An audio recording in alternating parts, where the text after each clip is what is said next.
Una gran operación que va a decidir de manera, ojalá, efectiva, analizada y suficientemente meditada la proforma del 2020 que está planteando, señores oyentes, recortar el gasto en 97 de 155 entidades del Estado. Y si se compra con el presupuesto aprobado para este año, obviamente. El documento detalla que 57 entes tendrían mucho más espacio para gastar en el 2020 y solo una, el Instituto Superior Técnico de Artes del Ecuador, no tendrá ningún tipo de variación. Evelyn Tapia, del diario El Comercio, señala que la proforma 2020 fue devuelta el pasado 27 de noviembre al Ejecutivo con 17 observaciones. La pregunta, don Fernando Callejas, distinguido representante de la provincia del Tungurahua, ¿por qué ha sufrido una crisis en simultáneo, especialmente por el lado de revisiones y más revisiones?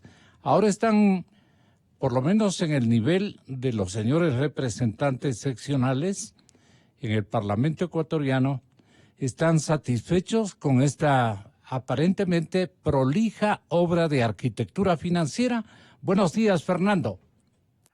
Muy buenos días, Gonzalo, un gusto estar con ustedes.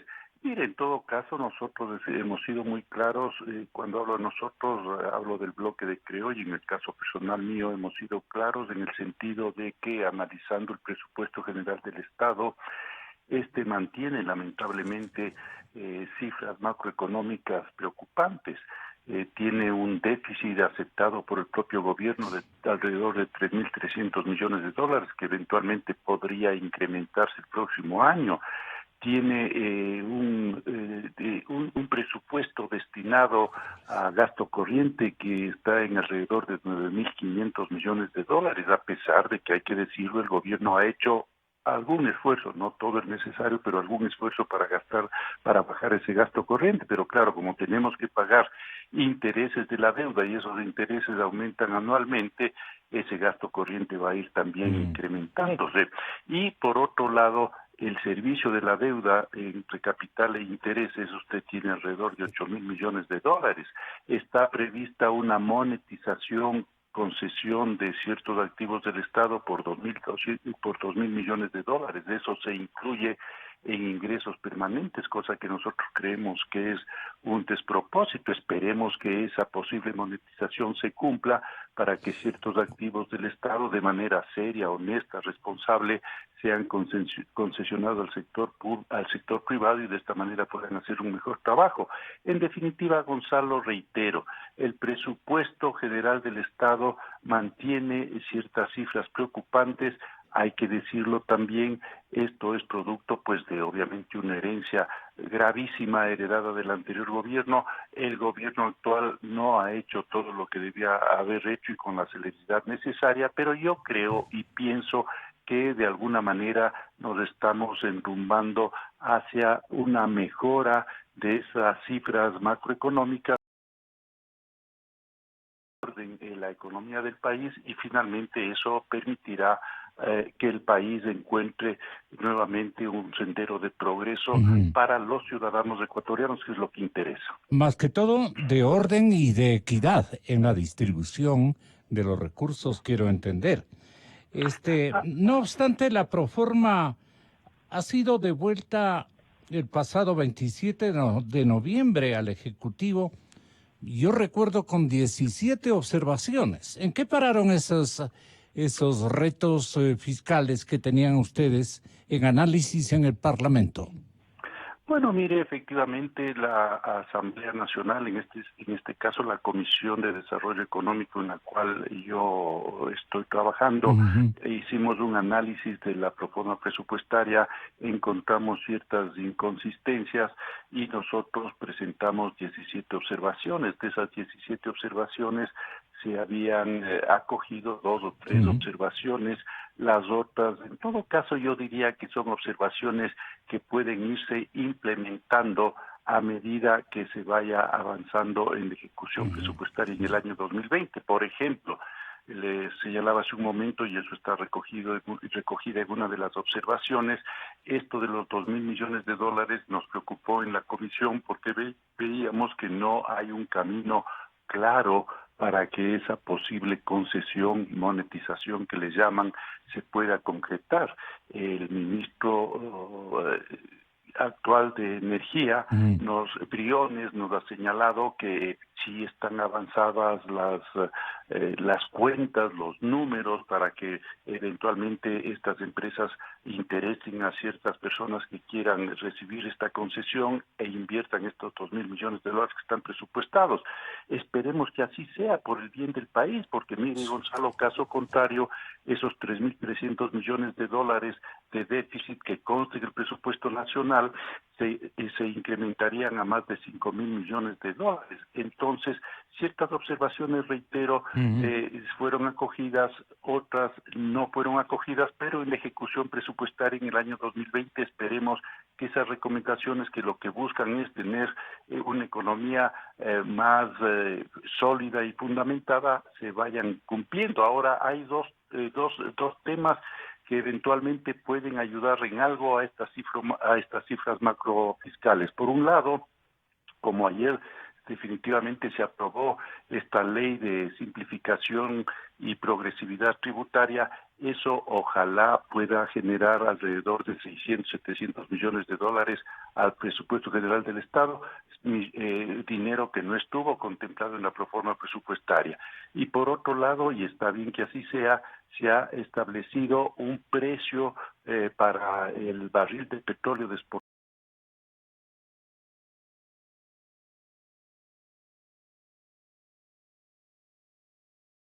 situación hacia la alza y de esta manera también podríamos recaudar alrededor de, ojalá, unos 1.500 millones de dólares adicionales, con lo que el presupuesto general del Ujú. Estado se irá ajustando y el gobierno tendrá que seguir haciendo su trabajo en cuanto a reducir el gasto improductivo, gasto corriente, entrar en una verdadera austeridad y mejorar la recaudación del Ujú. SRI, que era una de las recomendaciones que nosotros hacíamos en la comisión, y Y, por eso le y la digo, comisión cameral, ¿qué le correspondería a la comisión cameral que maneja la hacienda pública?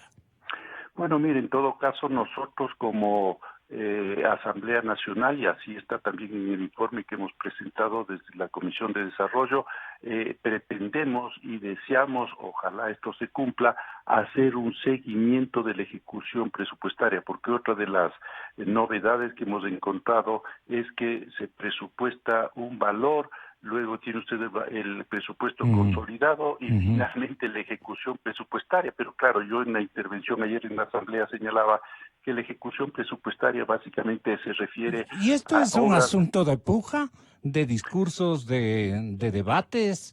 Por segundo año consecutivo, según el diario El Expreso, el gobierno del presidente Moreno no le gana la partida a la Asamblea, que se quedó con las 15 recomendaciones que había hecho a la proforma presupuestaria. Bueno, mire, en todo caso, yo siempre he señalado, nosotros como asambleístas y en la comisión así también lo dije, nosotros podemos mover letras. Esto que hemos hecho, recomendaciones, Ok, observaciones, no podemos mover cifras, porque cifras. el mover números le corresponde al Ejecutivo. El Ejecutivo es el responsable de la ejecución presupuestaria. Seguro. Ojalá, reitero, en el transcurso del próximo año vaya corrigiendo cifras, vaya acogiendo algunas de las observaciones que nosotros hemos puesto, como por ejemplo que las cifras, los balances de las empresas que se quieren monetizar o concesionar estén claramente determinadas para que de esta manera se pueda lograr esa monetización. Eso lo puede hacer en el transcurso de los próximos meses de la ejecución del presupuesto del 2020. Y así otras observaciones. Otra observación que nosotros señalábamos para mejorar ingresos es que el SRI, que bueno, vemos que está haciendo un esfuerzo, que haga un mayor esfuerzo y que finalmente aquí se pague los impuestos que deben pagarse, porque muchas veces el discurso político es que paguen las grandes empresas. Sí, señor, las grandes empresas tienen que pagar tributos, algunas de ellas pagan, las que están evadiendo esos tributos que sean de alguna manera auditadas por el SDI se les obliga a pagar, pero todos los ciudadanos ecuatorianos, a medida de nuestras posibilidades, tenemos que aportar para que el Estado ecuatoriano tenga mejores ingresos, pero esos ingresos también obviamente sean mejor ocupados, sin que exista dispendio, las auditorías, señor legislador, parece que se encuentran en manos de los propios empresarios.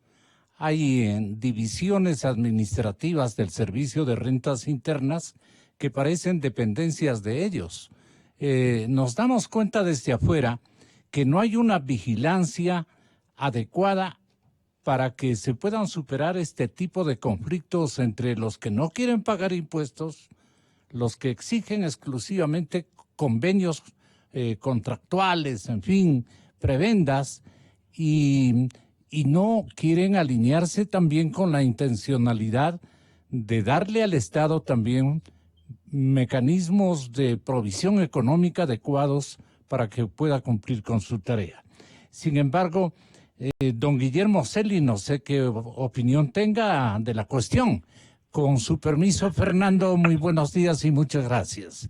A ver, don Guillermo, ¿qué plantea usted o qué conclusiones tiene usted respecto de la proforma presupuestaria, de la proforma que se va a aplicar nuevamente a años seguidos sin ningún tipo de cambio? Buenos días, Gonzalo. Muchas gracias Buenos por la días, invitación. asambleísta. Mi saludo a Fernando. Bueno, yo lo he señalado con toda claridad, el día de ayer lo dijimos en el Pleno de la Asamblea Nacional, una proforma presupuestaria y un presupuesto es un instrumento que debe tener como eje central la planificación, la planificación. Lamentablemente vemos en la proforma presupuestaria presentada por el Ejecutivo, a la cual nuestra Comisión de Desarrollo Económico emitió 17 observaciones. Mire usted, Gonzalo, ahí encontré, y justamente se planteó dentro de esas observaciones, que se había instaurado un rubro de 595 millones de dólares. 595 millones de dólares, imagínese usted, para cartografía, servicio de cartografía, quieren hacer la cartografía, el plano, el mapamundi. Bueno, corrigieron ese tema, pero temas importantísimos también, como por ejemplo los 2.000 millones de dólares de monetización, de que se habla de la concesión, de alianzas público-privadas, no tienen ningún tipo de sustento de qué va a pasar en caso de que no la logren. ¿Y por qué decimos esto? Para este año 2019 se hablaba de monetización, es decir, concesión, alianzas público-privadas por 1.000 millones de dólares que no se las logró. Para el próximo año, lo que plantea el Ejecutivo, que sean 2.000 millones de dólares, nunca se ha señalado cuál va a ser una vía alternativa justamente para determinar qué hacer si no recibimos esos 2.000 millones de dólares. ¿Qué hemos planteado adicionalmente? Preocupaciones en el sector salud, por ejemplo. A mí me preocupa mucho una disminución de cerca de 8 millones de dólares en lo que tiene que ver la lucha contra la violencia de la mujer, 6.5 millones de dólares de reducción y de ningún tipo de aumento además para la lucha en lo que son clínicas de apoyo a las personas que han caído en drogadicción y aquellas personas de enfermedades mentales. Es un tema también muy importante. Reducción a 2 universidades del país, tanto la Escuela Politécnica Litoral, la Escuela Politécnica Nacional. Y en ese sentido, el Ejecutivo no ha dicho nada qué hacer con grandes acciones, por ejemplo, como debe ser la minería a gran escala y con responsabilidad, obviamente, ambiental. Hemos dicho que el Ecuador tiene la primera reserva de oro en el mundo, cerca de 150.000 millones de dólares, la cuarta reserva de cobre en el mundo, cerca de 400.000 millones de dólares, y debemos entrar a una acción contundente de lo que es minería, responsable obviamente, porque no puede ser que los ecuatorianos estemos muriendo de sed frente a la fuente, cuando hoy día se necesita apoyo al sector salud, al sector educación, al apoyo al sector agrícola, pesquero, entre otros. Yo les agradezco, señores diputados, pero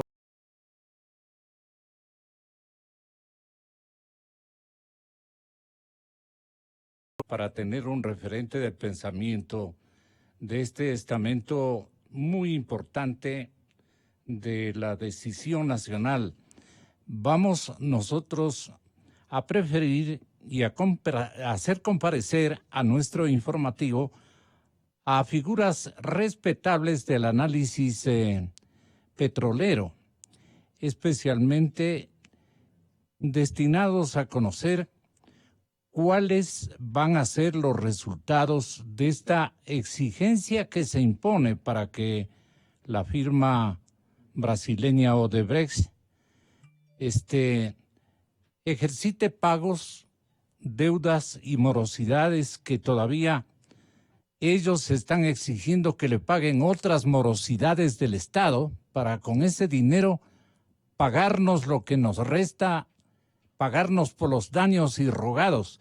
¿Cómo, doctor Luis Calero, señor ingeniero René Ortiz y periodista Fernando Villavicencio, ustedes pueden contemplar esta realidad, doctor Calero, que de veras indigna, ¿no? Hay una forma tan cruda de decir, páguennos primero a nosotros para ver si nosotros reconocemos algún derecho que tenga el Estado ecuatoriano. En estas circunstancias, yo creo que ha faltado de parte del señor Procurador General del Estado, que está en este momento en algún canal de televisión, digamos, asumir con mayor firmeza la defensa de la tesis ecuatoriana. Voy con el primer inserto que refiere a Mauricio Cruz, quien decía, Mauricio Cruz decía que primero nos pagan para nosotros tener los recursos y poder atender las deudas o reclamos que el Estado ecuatoriano nos está planteando. Así de crecidos son los de Odebrecht. Acá em Equador, pelo que tenho entendido, se avançou bastante em acordo da matéria penal e o que queda pendente agora é solamente definir a questão da reparação civil. Então, de nossa parte, estamos à disposição para poder seguir adelante com esta renda e muito abertos para poder chegar ao acordo que seja satisfatório para o Estado equatoriano. Em tentar reparar os danos que siguen vigentes a los subcontratistas e a los proveedores. Temos hoje mais ou menos 80 empresas equatorianas, todas elas entre pequenas e medianas, que estão à espera de pagos de seus direitos, de suas contas por cobrar, porque a empresa teve que interromper os pagos quando deixou de cobrar de seus clientes em las obras que haviam executado. Então, creemos que pagar a essas 80 empresas, a todos esses equatorianos que han sido afectados por esse processo, também é uma forma de reparar os danos. Este funcionario de Odebrecht es verdaderamente, doctor Calero, un descarado. Por lo menos es mi adjetivización de tipo personal. Primero paguen lo que nos deben. ¿Qué les debemos a ustedes si nos han perjudicado tremendamente en una temporalidad donde usted seguramente debe tener un cálculo de los perjuicios irrogados a nuestro país desde estas esferas brasileñas? Buenos días, doctor Calero. Buenos días, Gonzalo. Un saludo a los oyentes. Mire, realmente una cifra no la dispongo. Creo que el propio Estado no dispone de cifras ni siquiera aproximadas de los perjuicios que hubiera ocasionado la empresa Odebrecht en el país. Sin embargo, que existen algunos trabajos, algunos estudios, por ejemplo, los que contrató el gobierno a través del Programa de Naciones Unidas para unos 5 proyectos emblemáticos, entre los cuales se incluían 2 en los que intervino la compañía Odebrecht, como son el acueducto para la refinería del Pacífico y el poliducto Pascuales Cuenca. Pero obviamente que Odebrecht no intervino solo en esos 2, sino en muchísimas otras obras o proyectos. Pero de igual manera que esos entonces deberían existir estudios unas evaluaciones de carácter técnico-económico que pudieran dar mayor certeza para la cuantificación de los posibles perjuicios que hubiera ocasionado la compañía Odebrecht en el país. Odebrecht está reclamando, doctor Calero, y han manifestado de reciente que está esperando un pago equivalente a $103 millones que le adeuda la Hacienda Pública ecuatoriana. Sí, mire, yo creo que en primer lugar, hay que hacer una separación necesaria de lo que son los temas de carácter penal y lo que son los temas de carácter civil. En los temas de carácter penal, la Fiscalía, el sistema de justicia ecuatoriano, se entiende, está haciendo lo suyo. Pero por otro lado, hay los temas de carácter... ¿Ha hecho lo suyo Procuraduría? Está haciendo lo suyo. Digo, no, en este tema es... No, solamente Fiscalía, no. La parte penal. Fiscalía y el sistema de justicia incluye los jueces. Yeah. Y entiendo que la Procuraduría ha actuado o está actuando como acusador por parte del Estado ecuatoriano. Es una parte más dentro de todo el proceso. ¿De qué le podemos acusar a través de Procuraduría? No, a través de la Procuraduría no. Mire, el asunto es que la Fiscalía investiga el cometimiento posible de delitos. Y en función de esa investigación y de las imputaciones que realice la Fiscalía, entonces se traban los procesos judiciales a efectos de establecer responsabilidades. El tema que tiene que ver directamente con esta parte económica es lo civil, lo contractual. Entonces, la compañía Odebrecht tuvo algunos contratos. Ya sabemos parte de la historia, conseguidos de manera irregular, conseguida con acciones de corrupción, etcétera, etcétera. Pero eso va a la parte penal. En lo civil, estos contratos se ejecutaron. Y obviamente que se ejecutaron, según algunos reportes de igual manera y algunas determinaciones de Contraloría, no se ejecutaron en los mejores términos posibles. Entonces, hipotéticamente existieron sobreprecios, existieron trabajos de mala calidad, etcétera. Entonces, esas responsabilidades, las glosas o las predeterminaciones que establece la Contraloría tienen un procedimiento, tienen un proceso. De otro lado, las empresas que contrataron a Odebrecht para los respectivos proyectos, de igual manera debieron ya hacer o ejercer las acciones de carácter civil en el ámbito que corresponde, para reclamar los posibles perjuicios por mala ejecución de las obras, por cobros indebidos, es decir, toda la gama de posibilidades que pueda darse todas las trafacías en la parte de ejecución de los contratos. Bien. Vuelvo a insistir, eso está separado de lo penal. Las pillerías, esto de haber sobornado, esto de haber hecho, eso está en la parte penal. Lo otro, un trabajo mal ejecutado, un trabajo en el cual se hunden los tanques, un trabajo donde existe sobrevaloración por haber ejecutado la obra con estándares indebidos, etcétera, etcétera. Eso está en la parte civil. Entonces, ese es uno de los... Las fallas de construcción están en lo civil. En el ámbito civil. Definitivamente están en el ámbito civil. Entonces, tiene que ventilarse. ¿Por qué no están en el ámbito penal? Porque no es un incumplimiento. No, pero grave. un incumplimiento contractual no necesariamente es un delito. Sí. Háganos distinguir. Pero pongamos lo más sencillo. Usted contrata a alguien para que le construya una pared y le construye con falsos cimientos, le construye con material indebido. No es un delito per se, pero sí es una falta, ¿no es cierto?, a las características del contrato que debe hacer con tales materiales, en tales características, etcétera. Y usted puede reclamar una indemnización por ese lado, ¿sí? O la ejecución de la obra en los términos acordados. Pero hay fallas graves y fallas veniales. Sí, hay de todo tipo, de todo tipo. Para eso están los contratos. Y en los contratos se establecen en qué condiciones y qué tipo de sanciones se imponen. Y para eso existen, Gonzalo, las garantías para la ejecución adecuada del contrato. Y si el contrato está mal ejecutado, usted ejecuta, disculpa, valga la redundancia, ejecuta la garantía. ¿Ya? Es decir, ese es un tema distinto de lo penal. En lo penal, fundamentalmente, se busca una sanción que es, por ejemplo, una prisión. o una reparación. En un perjuicio comprobado. Pero por supuesto, por eso le digo, esas son las conductas de las personas de una manera que están juzgadas. A veces tendemos a unir las dos cosas y ahí se nos producen algunos cortocircuitos. Pero claro, doctor Calero, porque este señor Cruz, el número 2, descarta que en las obras de la empresa brasileña existan fallas. Sí, ¿A sí, quién sí. le creemos A ver, entonces? yo escuché la entrevista ayer en Ecoavisa, Hace mais de 30 anos são muitas obras entregadas e a qualidade das obras se pode ver em las mesmas obras.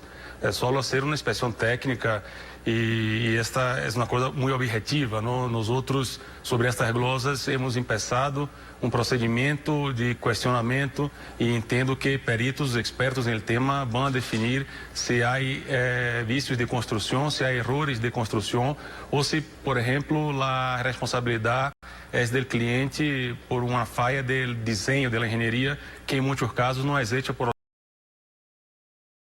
principal problema que temos hoje técnico é de uma obra onde havia um erro de engenharia que Odebrecht informou, alertou por escrito e que a resposta por escrito do cliente foi que em aquele momento não havia pressuposto suficiente para fazer câmbios e efetivamente tempos depois da obra entregada e em operação houve uma falha técnica. Então, não é correto responsabilizar Odebrecht por um erro de engenharia que ella no hizo y que ella alertó en su momento, ¿no?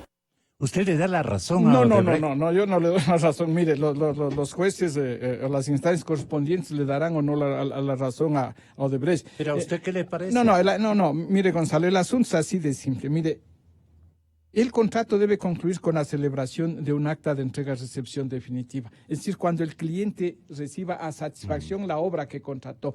Si no recibe a satisfacción, no les recibo esto por tales y tales circunstancias, porque este tanque se está hundiendo, porque aquí hay deslizamientos, porque aquí hay hundimientos, porque esto no está funcionando, etcétera. Hace las objeciones que correspondan.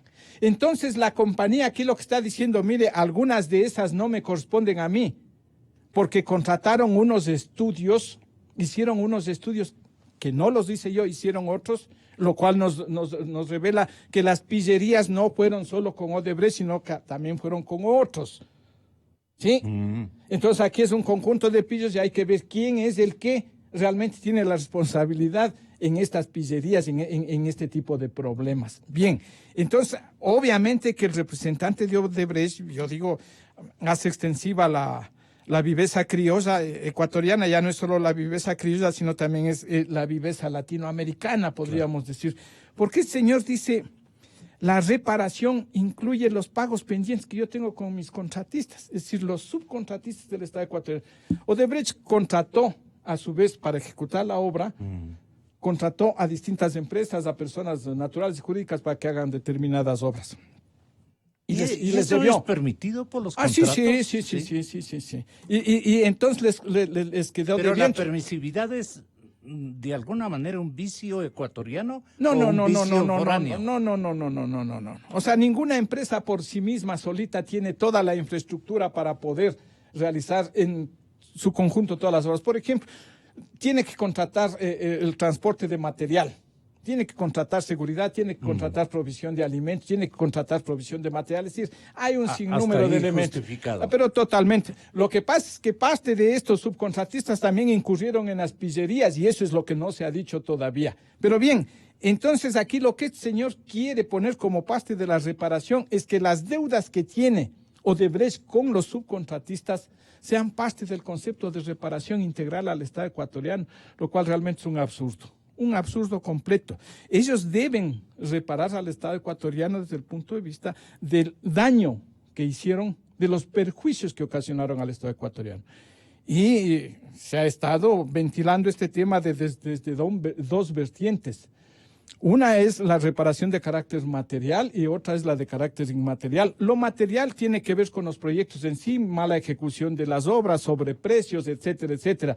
Y lo inmaterial con el daño que le ha producido a la imagen, con el daño que ha producido a la institucionalidad ecuatoriana, etcétera, que es mucho más subjetivo y difícil de establecer una valoración, una cuantificación. Pero eso llega exclusivamente por la vía de la transacción.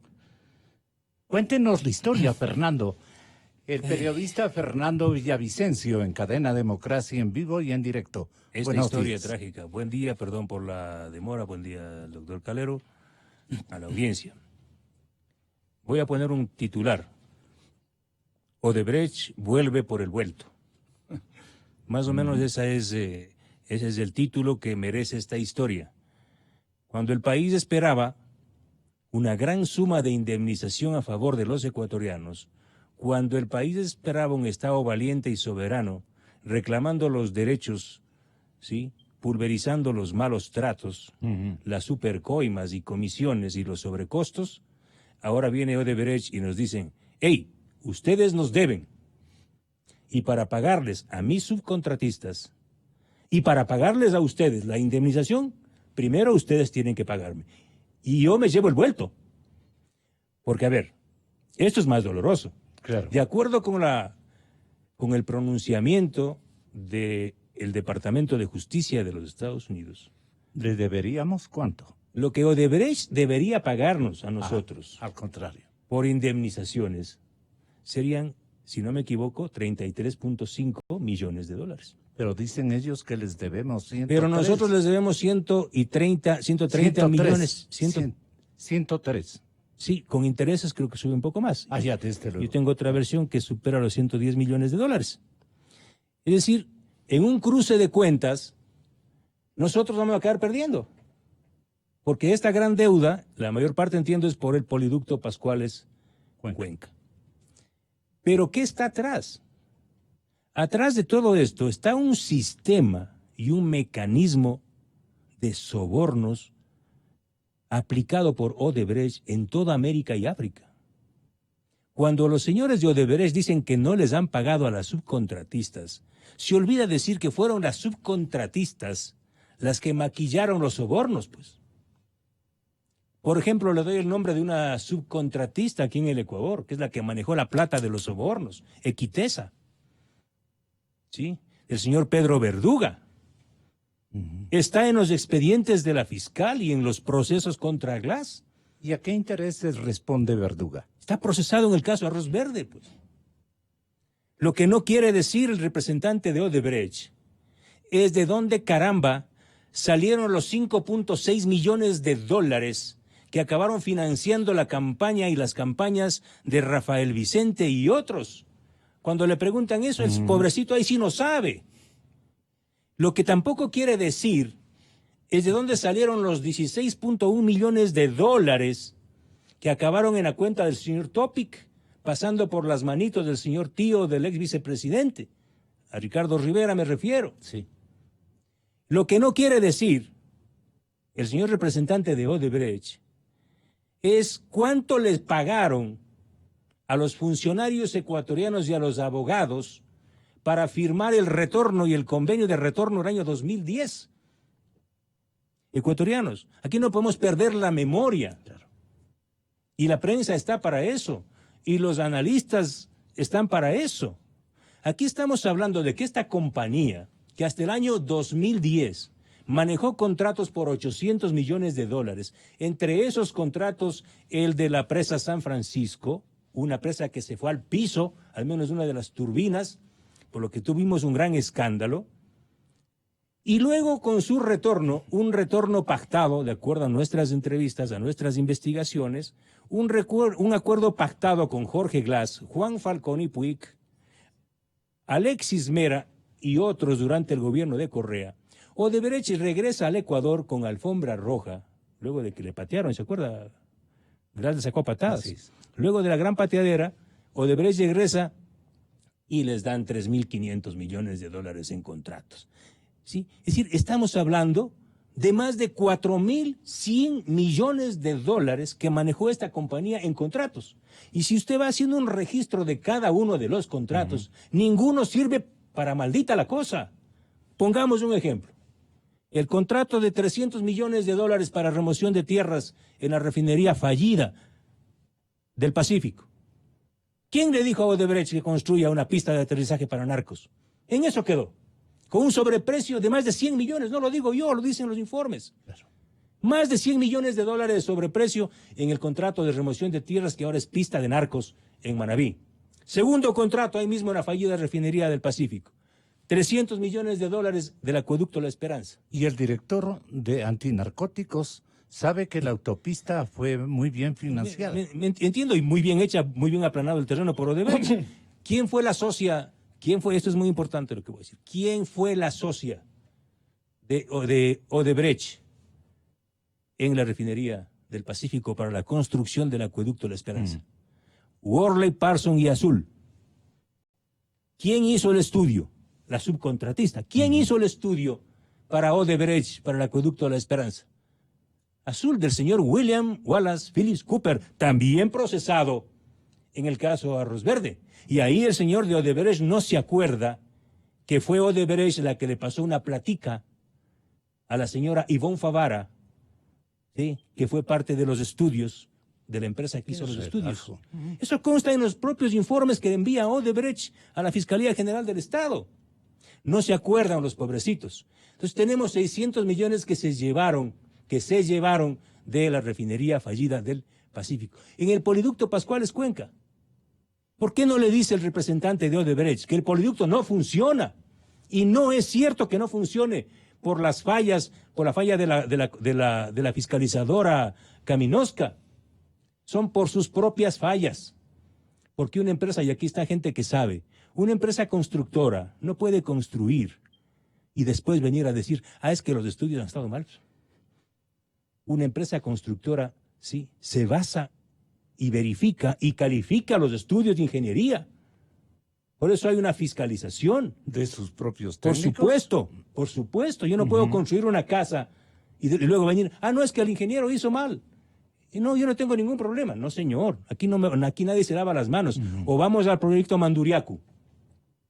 Ese proyecto debía generar, si no me equivoco, 60 megavatios. ¿Cuánto está generando? Menos del 16%. ¿Cuál fue el sobrecosto? Más de $100 millones. Y podemos seguir hablando en el metro de Quito. Ahí sí no sabe nada el representante de Odebrecht. Nosotros hemos sacado información del DROSIS, que es el sistema opaco de pago de sobornos, donde hay casi $7 millones en pago de sobornos por el metro de Quito y la Ruta Viva. Ahí no se acuerdan, pues. A funcionarios del municipio de Quito, pues. ¿En la época? En la época del señor Barrera y del señor Mauricio Rodas. Ahí están los documentos que hemos entregado con César Montúfar a la Fiscalía General del Estado en una investigación sobre delincuencia organizada. Entonces no puede venir ahora Odebrecht a decir, no, yo no sé nada. Ahora están enfermos. En el caso Arroz Verde, los abogados con diarrea. Toditos los abogados les da diarrea para postergar las audiencias. Por favor, con tanta plata que ganen, vayan a comer bien, pues. Vayan a buenos restaurantes. Al menos $50 millones hay en abogados en el piso 8 en el caso Arroz Verde. Y ahí están los abogados de Odebrecht, los más poderosos estudios jurídicos de este país. El mismo abogado de Alex Bravo es el abogado de Odebrecht en el caso Arroz Verde. Doctor Calero sabe el nombre. El mismo abogado de Alex Bravo. Entonces, ¿y qué ha hecho la Fiscalía ante tanta corrupción? Bueno, algo ha hecho. En el caso Glass está sentenciado Glass y Rivera por el caso Odebrecht. Pero hay otros casos que vamos a revelar pronto de otras millonarias comisiones y sobornos pagados por Odebrecht. Ya todo estaba sellado. Apareció Arroz Verde. Este Villavicencio es un loco. Sí, Arroz Verde. Pero ya estábamos tranquilos y viene con Arroz Verde. Ahora viene el otro refrito. Bueno, no es un refrito. Este es un potaje que vamos a traer en los próximos días sobre los otros sobornos de Odebrecht que no han sido revelados aún. Escalofriante ese episodio. Es que es así. Ya no hay que perder la memoria. O sea, a otros que no leen, que no estudian y que no saben les podrán engañar. Pero a los que más o menos dedicamos nuestro tiempo, además de criar a nuestros hijos y nos preocupamos por este país, y aquí está gente valiosa, a nosotros no nos van a poder engañar. Bueno, hay un exministro también que conoce y es valioso. Me refiero al doctor René Ortiz. ¿Usted puede hacernos una compaginación de todo el proceso desde su manera de ver las cosas con gran objetividad, ingeniero Ortiz? Hola, buenos días. Buenos días. Permítame saludar primero a su distinguida audiencia y a los dos distinguidos contertulios que comparten este análisis de esta mañana. Brillantes ilustraciones, inteligentes análisis, los que vamos escuchando de parte de Fernando Villavicencio y Luis Calero. Como siempre, están muy bien informados y yo creo que la ciudadanía de Ecuador debe estar agradecida de que tenemos personas como Fernando Villavicencio en el periodismo investigativo que no descansan y siguen investigando y siguen cavando y van descubriendo todos los actos de corrupción que se han dado durante toda esta década pasada.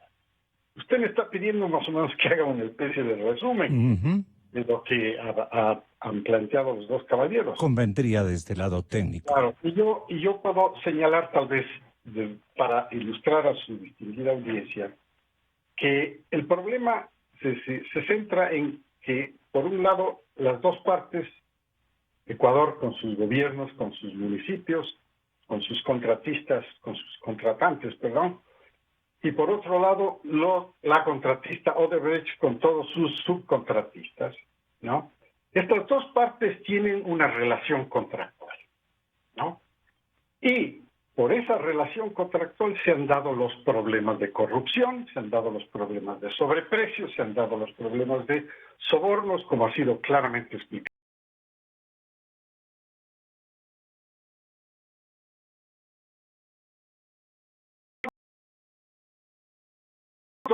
Hay unos contratos, seguramente hay contratos que ya terminaron, seguramente esos contratos terminados ya tienen lo que se llama la entrega-recepción provisional y probablemente también esos contratos ya tienen la entrega-recepción final. Pero probablemente, y esto es lo que está denunciando en este momento Fernando, por ejemplo, dice, hay muchos contratos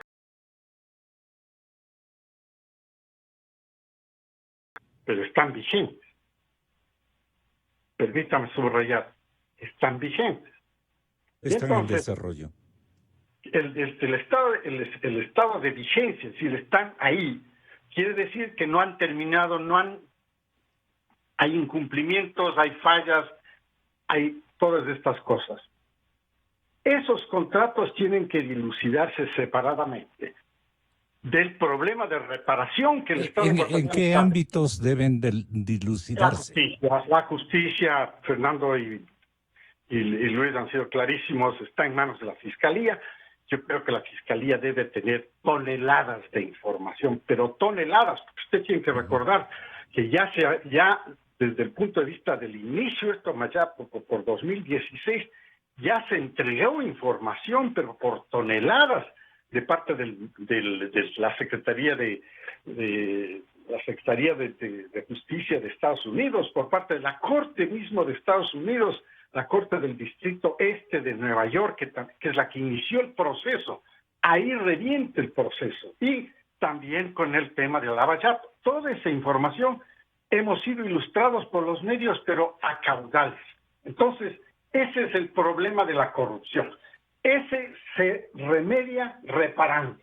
Y claro, Ecuador reclama con justicia, oiga, usted ya ha llegado a un acuerdo de reparación con Brasil, usted ha llegado casi más de 2.000 millones. Exactamente. Usted ha llegado a un acuerdo de reparación con Perú, tiene que llegar a un acuerdo de reparación con nosotros. ¿Y con nosotros? Y con nosotros está en ese estado, en que hay un nuevo representante, el nuevo representante dice, sí, yo reconozco que hay que llegar a ese acuerdo de reparación, pero es distinto, digo yo, es distinto del tema pero de la se hace el ciego. Ese ¿Perdón? No sabe nada. Dice que no sabe nada, Cruz. Bueno, él que recién se está enterando. Claro, bueno, hoy día... Pero es una buena táctica de Odebrecht. Bueno, esas son tácticas que se utilizan. Claro, ponen a un analfabeto contractual. Claro, él está diciendo yo soy nuevo y todo eso, pero probablemente este mismo programa, con la intervención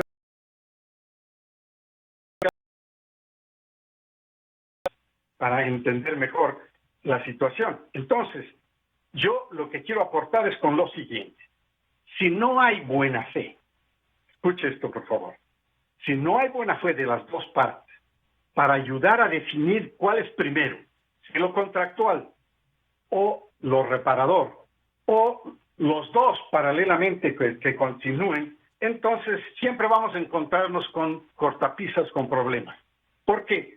lo peor que puede existir es que a estas alturas Ecuador, el gobierno municipal, el gobierno central, cualquiera de los que sean los contratantes, llegue a actuar abruptamente en la relación contractual y destruya el caso, cuando este puede ser perfectamente manejado, la parte contractual puede ser perfectamente manejada en las controversias que se hayan diseñado, todas las que han ilustrado estos dos distinguidos caballeros que comparten este análisis hoy día, pueden ser dilucidados, por ejemplo, en un centro de mediación y arbitraje como el de la Cámara de Comercio de Quito.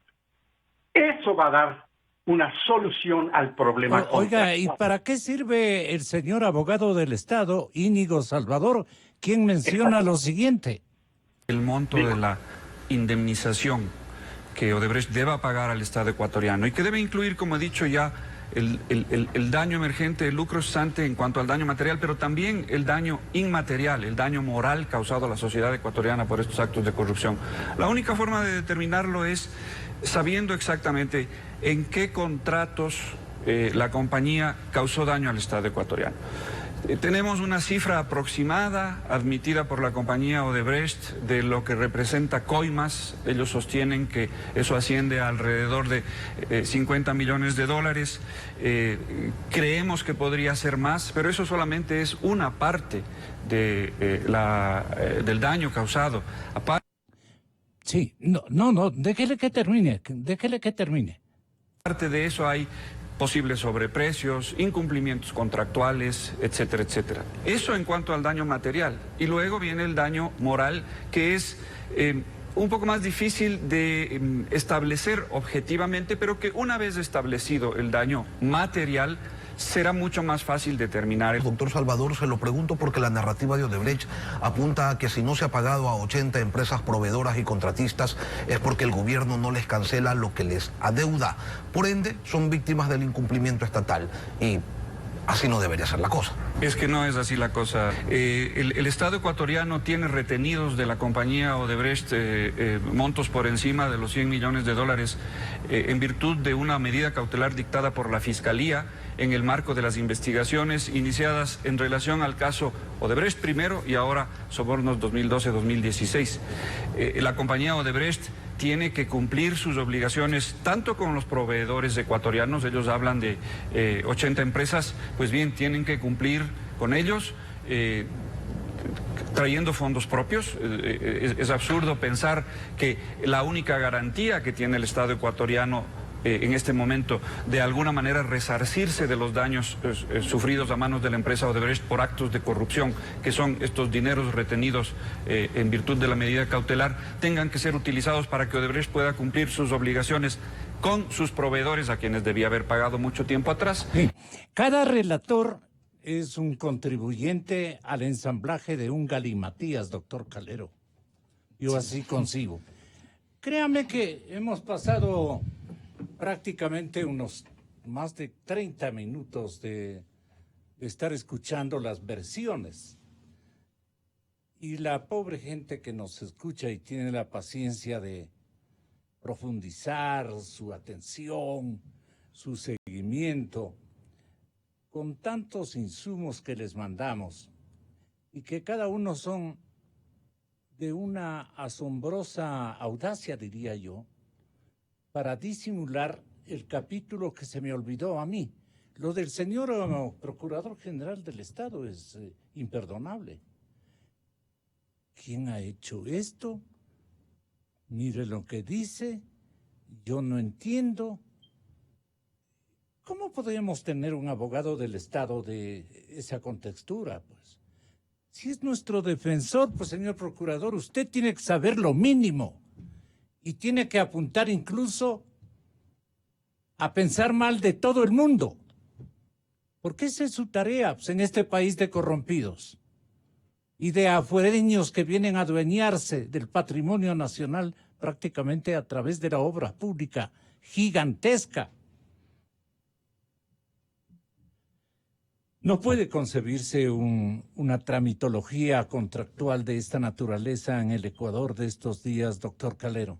A ver, Gonzalo, yo creo que sin soslayar las responsabilidades que pudiera tener la Procuraduría General del Estado, yo creo que es la institucionalidad en su conjunto, la institucionalidad ecuatoriana la que está sometida a prueba en este caso. Sí. Porque las contratantes son empresas públicas que tienen autonomía, que tienen personería jurídica y no necesariamente dependen de la Procuraduría del Estado. Punto número 1. Punto 2. Son esas empresas las que ya debieron haber presentado las demandas, son esas empresas las que ya debieron... ¿Cuáles empresas? Vamos, Gonzalo, por favor, todas las que hayan sido contratantes de Odebrecht. Esas empresas ya debieron haber ejecutado las garantías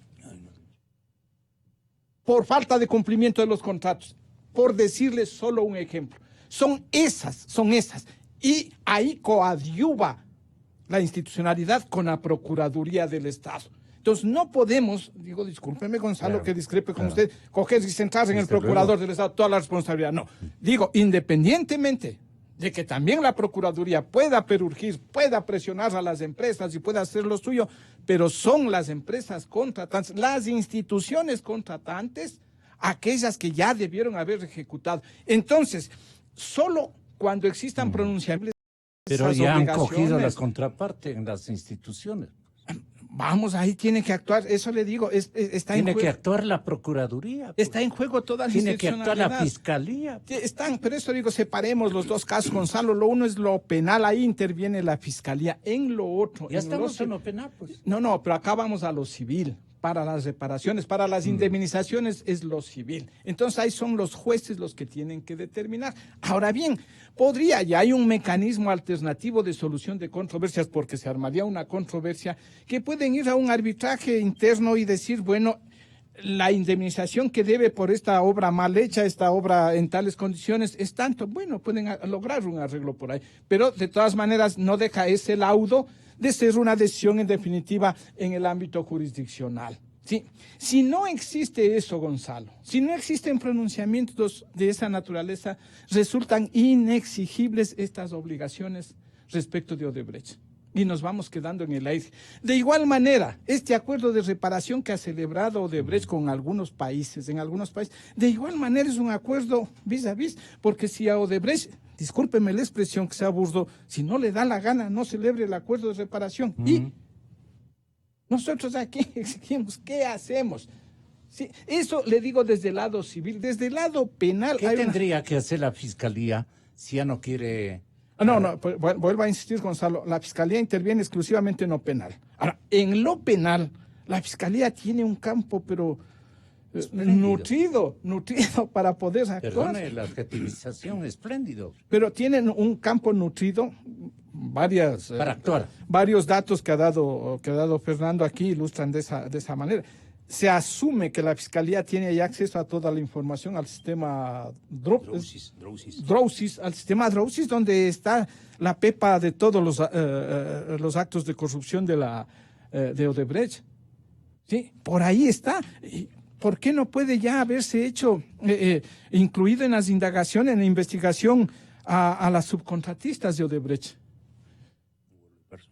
Pero claro, una de ellas, Worley Parson, Azul, etcétera, etcétera, todas las subcontratistas en distintas grandes obras que hizo Odebrecht. O sea, por ahí es el otro camino. Si es que ya falla esto, porque eso le digo a Gonzalo, siempre habrá que diferenciar las dos cosas. Lo uno es lo contractual, lo civil, y lo otro es lo penal. Entonces, esto que fue motivo de Pero en el caso ecuatoriano ni lo civil ni lo penal. Creo que se está caminando en lo penal en algo. En el caso de los verdes, sí. Sí, es uno de los elementos. Pero, de todas maneras, hay que contribuir con algunas líneas un poco más objetivas, a fin de que la Fiscalía pueda. Fernando se ha entregado por toneladas algunas sin información, documentación, que la Fiscalía le corresponde verificar. Porque no porque Fernando, prestigioso periodista, le entregó el asunto, ya es. No. A la Fiscalía esos que son indicios le corresponde convertirlos en prueba para procesalmente en un juicio obtener una sentencia condenatoria a los que infringieron. Llenan las salas de documentos con pruebas al canto y no pasa nada. Bueno, yo me cargo una sorpresa. Si yo voy a contratar a un abogado, si el Estado tiene su abogado, el que debe tener la película absolutamente clara de qué es lo que va a defender es el abogado, en este caso el abogado del Estado.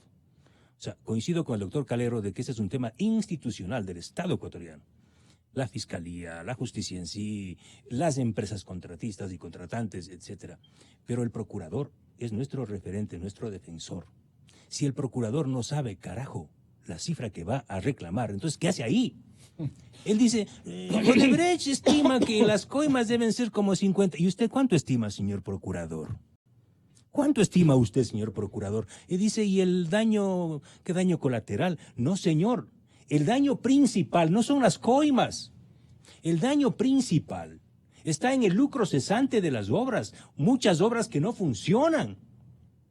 Por ejemplo, el poliducto Pascuales Cuenca. Acabó costando más del doble y no funciona. La central hidroeléctrica Manduriaco funciona al 16%. La refinería del Pacífico no existe. Nosotros, como periodistas, y como dice el doctor Calero, que son cifras de referenciales, que si la Fiscalía le interesa puede tomarlo, como lo hicieron en el caso Arroz Verde. Nosotros hemos hecho un estudio comparativo entre los costos originales de los contratos y los costos finales. La diferencia, algunos los llaman sobreprecios, otros los llamarán incremento de costos, justificados o no, son de 853 millones de dólares. Es decir, estos contratos originalmente eran esto y acabamos pagando tanto. Estamos hablando de 853 sin contar con casi 500 millones de incremento de costos en el metro de Quito. Es decir, desde la agenda ciudadana se dispara una cifra escalofriante de más de 1.000 millones de dólares. 1.300. Sí, esa es la cifra, digo yo como ciudadano, que soberanamente el Estado ecuatoriano debe poner sobre la mesa de discusión. Pero no, pues, venir a esta altura del camino, el procurador a decir, a mí me duele el estómago, Odebrecht está diciendo que nos va a pagar como 50 millones. Pero primero quiere que le paguen. Mira, lo primero que tiene que el señor procurador es decirle al país si él está en condiciones éticas para liderar una reparación ¿Quién tiene integral. que rescatar esa confesión? Porque el señor procurador actual del Estado fue quien dio un informe favorable para la firma del contrato de 205 millones de dólares de gerenciamiento y fiscalización de la compañía Worley Parsons Azul en la refinería del Pacífico. Ya no tiene... Pues yo no sé cómo el Procurador General del Estado... procurador desapareció. ¿Con qué carta ética? Claro. Y no le estoy diciendo que simplemente aquí hay que tener las manos limpias para ir a negociar a nombre del Estado. O también le pregunto al procurador, pues. ¿usted estaría en capacidad ética de representar al Estado ecuatoriano en el juicio en Houston de la justicia americana en contra de Worley Parsons si fue usted quien emitió un informe favorable junto a la señora Ivonne Favara, representante del Grupo Azul, para la contratación de la compañía Worley Parsons? Que vivían en Palacio. Por supuesto. Entonces, mire, y lo peor, voy a parafrasear a una cuña, lo peor está por venir. Y escuchen esto, escuchen esto. ¿Saben ustedes? Y esto va a salir pasado mañana en nuestro portal, pero le adelanto, vea, yo siempre le doy primicias a usted. Muchas gracias. ¿Saben ustedes, ecuatorianos? Diga la íntegra. ¿Saben ustedes lo que establece el convenio, ¿sí?, de cooperación eficaz firmado por el ex fiscal Carlos Vaca Mancheno y Odebrecht y la justicia brasileña? Ese convenio es el que le puso de rodillas al Estado ecuatoriano. Porque con ese maldito convenio nosotros no podemos demandar. Y por eso Vaca Mancheno debe ser procesado. Por eso es que Odebrecht se ríe del mundo. Acaba el doctor Calero de decir algo y lo voy a completar yo. ¿Qué pasaría en el Ecuador si no se firma el acuerdo de reparación integral? ¿Sabe lo que va a pasar? Me adelanto a la nota periodística. Odebrecht retira a todos sus delatores y retira todas las evidencias y las pruebas y se caen los juicios y los delincuentes salen de la cárcel, señor. Eso es lo peor. Porque el convenio de cooperación eficaz incorpora dos elementos, dos componentes. El uno, que es el componente penal, en el que Odebrecht entregó pruebas y a 70 y pico de delatores, como entre ellos a Conceição Santos Filo, que aportaron a la justicia, y el otro componente es el componente civil. Es decir, Odebrecht, ¿qué es lo que está reclamando ahorita? Que le limpien su hoja de vida, liberarse de responsabilidades civiles y penales e irse del país. Para incluso Pero aquí viene el punto. volver a contratar con Aquí el viene Estado, punto. con otro nombrecito. Aquí viene el punto. Si los dos componentes no se cumplen, no hay convenio, no hay acuerdo de reparación. Y se cae. Esto es lo que podría pasar. Es decir, este país no puede no ver y no mirar lo que hizo el señor Carlos Vaca Mancheno cuando le puso de rodillas al Estado ecuatoriano al firmar este convenio de cooperación eficaz con la justicia brasileña y con la compañía Odebrecht. Es decir, mañana los delincuentes van a salir de la cárcel. Este es un desafío gigantesco, doctor Calero. Sí, yo le escuché en una entrevista ayer a la fiscal y me parece ella tiene la razón al decir hay un principio universal de que por un mismo delito no pueden ser juzgados más de una vez las personas. Si los funcionarios de Odebrecht ya fueron juzgados en Brasil, no podrían ser juzgados por acá. Pero ese es un tema. Miren, de la cifra que acaba de dar Fernando Villavicencio, él habló inicialmente 853 millones más o menos la diferencia entre lo que fue la contratación inicial versus los costos finales. Asumamos que eso son sobreprecios, sobrecostos y todo. Yo digo de eso que si hubieran llevado el 10% los funcionarios ecuatorianos, son 85 millones de dólares. Y el resto, los 770 millones, esos están en las contratistas, en las subcontratistas. Allá tiene que apuntarse Fiscalía. las investigaciones de la Fiscalía en las subcontratistas. ¿Por qué se fue el vehículo también, o pudo haber sido el vehículo a través del cual se hicieron todos estos actos de corrupción? A veces nos contentamos, ¿no es cierto? Aquí estos corruptos que se llevaron tanto, este subsecretario, este ministro, este gerente, este presidente ejecutivo, quien quiera. Se llevaron 85 millones. ¿Y los 770 millones? Entonces, esto tiene que ser un proceso integral. La investigación tiene que involucrar lo que siempre hemos dicho. La corrupción es una moneda, como una moneda tiene dos lados. El sector público y el otro lado el sector privado. Y acá muchas veces echamos el hacha a diestra y siniestra al sector público. Y el sector privado, bien, gracias. Y siguen ahora de contratistas del Estado ecuatoriano. ¿Cuánto se ha invertido en tapabocas en nuestro país? Esa cifra está por investigar. Pero hay algo que no debería quedar ahí colgado, es lo que decía el doctor Calero. ¿Dónde están las empresas que fueron perjudicadas, que no han demandado? O sea, ¿cómo es posible que Petroecuador no sea acusador particular y no haya presentado una demanda en contra de Odebrecht? A mí me sorprende. ¿Cómo es posible que Petroecuador, en el caso del poliducto Pascuales Cuenca, o cómo es posible que la empresa mixta de Refinería del Pacífico no haya acusado y demandado por el tema de la refinería del acueducto La Esperanza? O algo más, ¿dónde está el actual alcalde, Jorge Yunda, que no ha presentado la demanda, ni siquiera se ha sumado a la denuncia presentada por César Montúfar y quien habla sobre estos documentos obtenidos del sistema Drowsys que hablan de más de 7 millones de dólares en supuestos sobornos entregados a exfuncionarios y funcionarios del municipio capitalino? Es decir, el alcalde, la principal autoridad de la ciudad de Quito, debería estar liderando la lucha contra la corrupción y enjuiciando a la compañía Odebrecht. Solo en el proyecto del municipio de Quito hablamos de una diferencia de 500 millones de dólares entre el proyecto negociado, el costo negociado y lo que finalmente acabará costando. ¿Usted qué opina, doctor ingeniero René Ortiz? Vea, Gonzalo, yo creo que ha sido extremadamente informativo lo que ha salido a la luz, todo este análisis.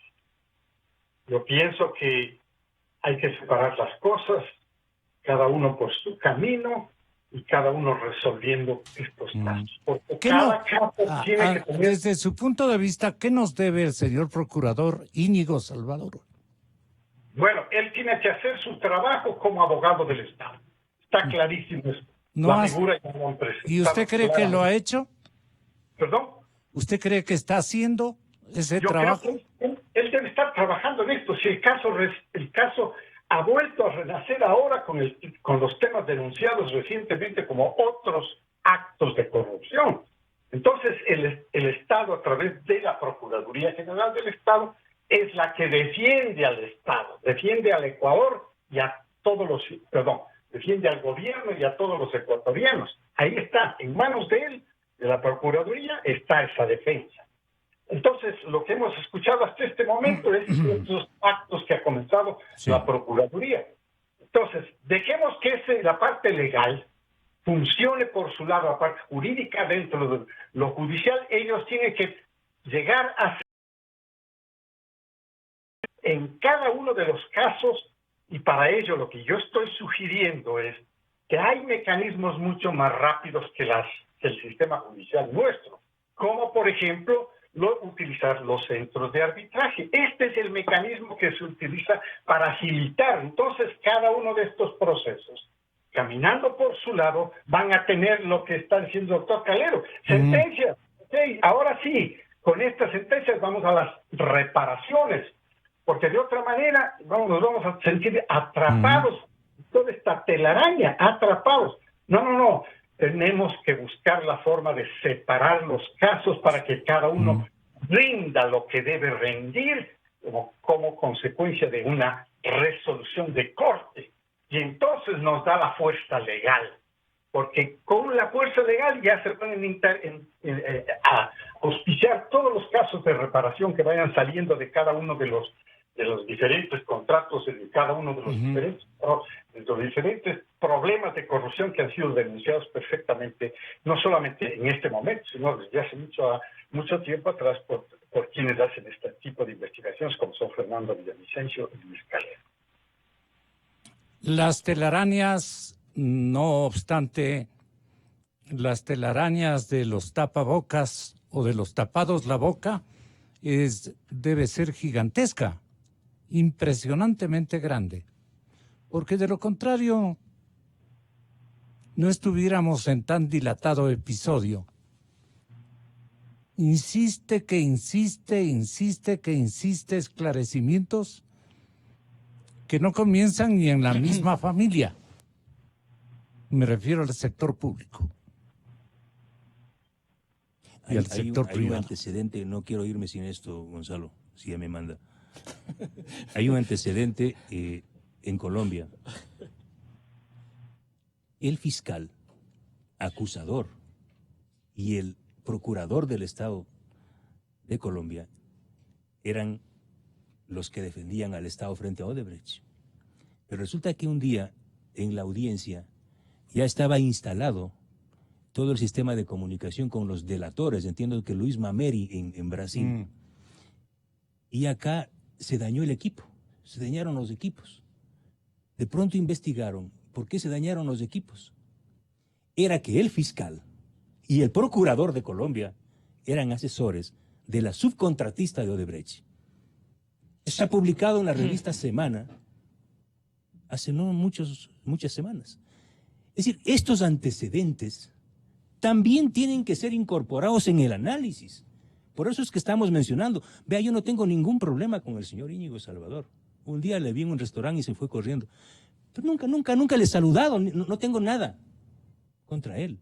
Pero lo que sí tengo son documentos firmados por él, donde él da un informe favorable, que luego sirvió para que el señor Pedro Merizalde, prófugo de la justicia, contrate en $205 millones a la fiscalizadora Worley Parson, hoy demandada por la justicia americana en un tribunal de Houston.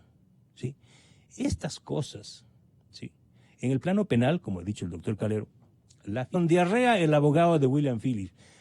Todos los abogados del caso Arroz Verde están con diarrea.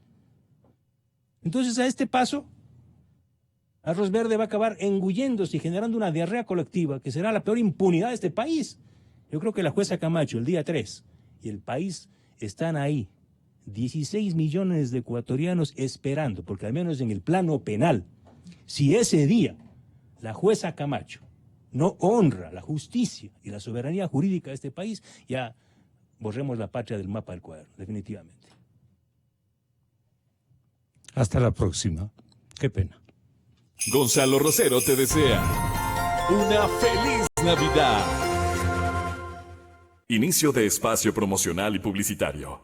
Si tienes más de 60 años, pon